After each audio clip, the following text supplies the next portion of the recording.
As we've just seen, the Biden administration is sadly refusing to enforce the law at the border. But they're actually doing the same thing within our nation as well. Immigration and Customs Enforcement, better known as ICE, has been completely handcuffed by the Biden administration.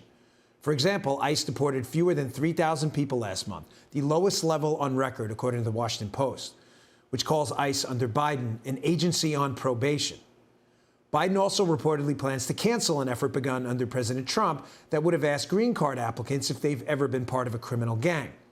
But U.S. Citizenship and Immigration Services said late today in a statement that they've made no final decisions about that form and that any proposed changes will go through appropriate procedures.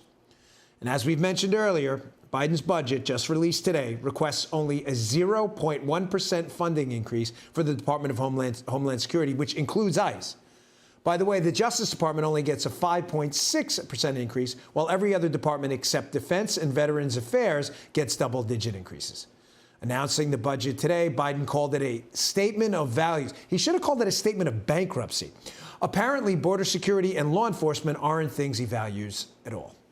Here with reaction, Arizona Congressman Andy Biggs and former senior advisor to President Trump, Stephen Miller. Stephen, I'll go to you first. I was just listening to Sarah's report, and one of the things that really disturbed me about this, you remember when President Trump recovered from coronavirus and Secret Service agents who I knew, I worked there, volunteered to take him in the car so he could show the American people he's okay and wave. And remember the media had an uproar. Keep in mind, they were all in protective outfits, in protective garb. They said, oh my gosh, he's putting them in danger of coronavirus. You know what's fascinating? We have all these Border Patrol agents now, documented cases of coronavirus, people who could be killed by this.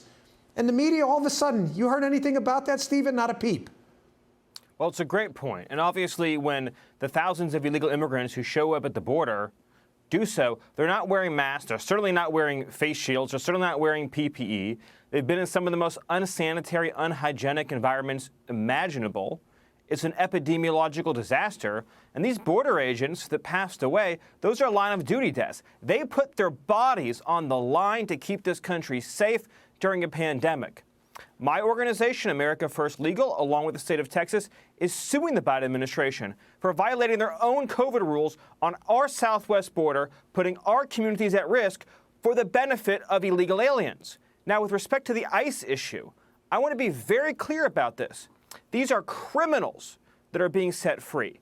92% of illegal aliens deported by ICE last year under Donald Trump had criminal charges or convictions. When they're slashing deportations, that's gang members, that's felons, that's people guilty of sex crimes going free. And then on top of that, you have USCIS actively planning to get rid of gang screening for green cards, something that we were working on. Now they're getting rid of. By the way, I've seen the draft documents showing them trying to get rid of that screening question. That's outrageous.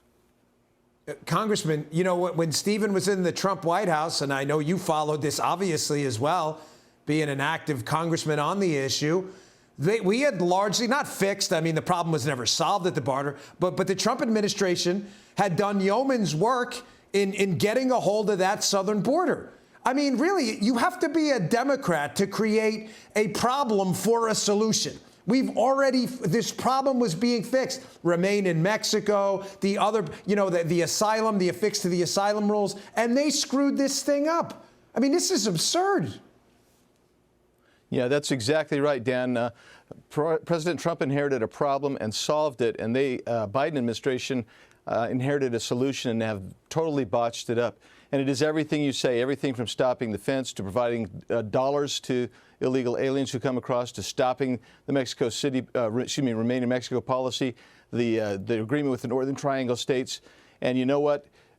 Now this not surprising that they're talking about emasculating ICE even further. But Stephen's exactly right. These are criminals that ICE goes after. They're the ones who need to be removed from the country more than anybody else to keep this country safe. And the Biden administration, they won't even acknowledge this. Don't forget, Secretary Mayorkas just said this week, the border is closed. Well, when I was down to the border just a couple of days ago, it was a steady stream of people coming across and surrendering, and that was in a sector, the Yuma sector. And this is everywhere along the border.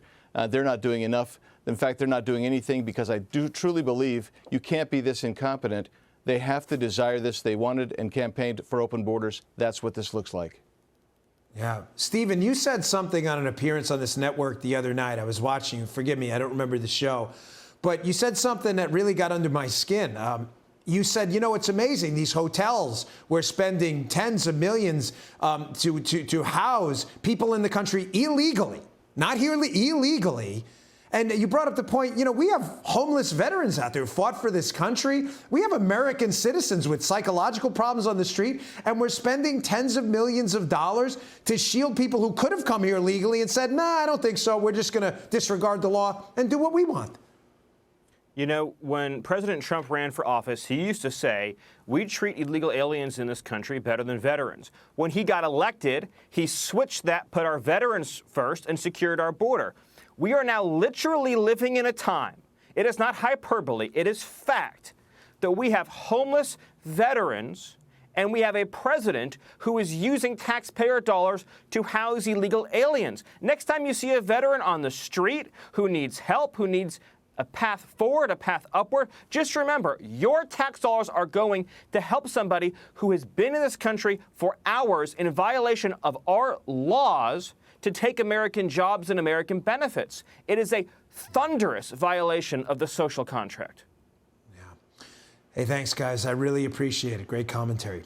Coming up. Hey, Sean Hannity here. Hey, click here to subscribe to Fox News YouTube page and catch our hottest interviews and most compelling analysis. You will not get it anywhere else.